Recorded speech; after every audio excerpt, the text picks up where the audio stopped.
Chris and the Penitents is painted by Gerard Seghers, a Flemish artist in the Baroque that followed the cavalieristic style.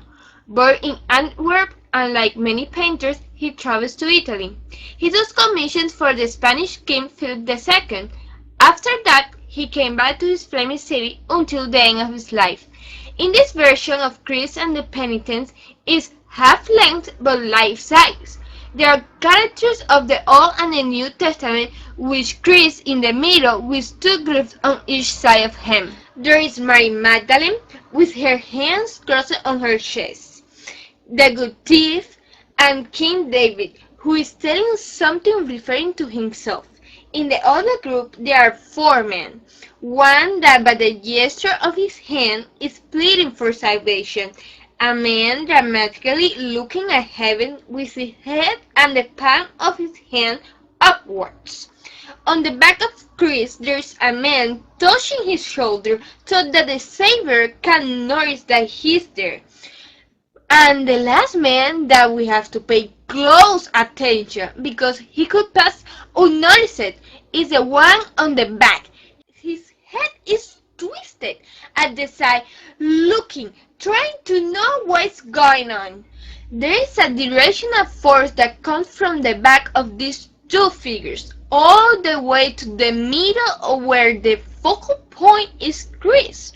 Not only being the center of the piece makes Chris the direct point of view, the lighting that is on him makes him excel more from the dark background and the rest of the people around him. Our eyes do not center in his small halo of rays, instead goes on to the powerful gentle gesture of his hand and back on to his eye. He's making eye contact with all. The gesture of his hand is telling us to join him, to grab that hand. The scene that we're looking is like a vision right in front of our eyes. The contrast between light and dark make the piece more theatrical. Colors and light in the painting make depth. Also, the arrangement on the figures one behind the others and the dark background makes a space between the characters.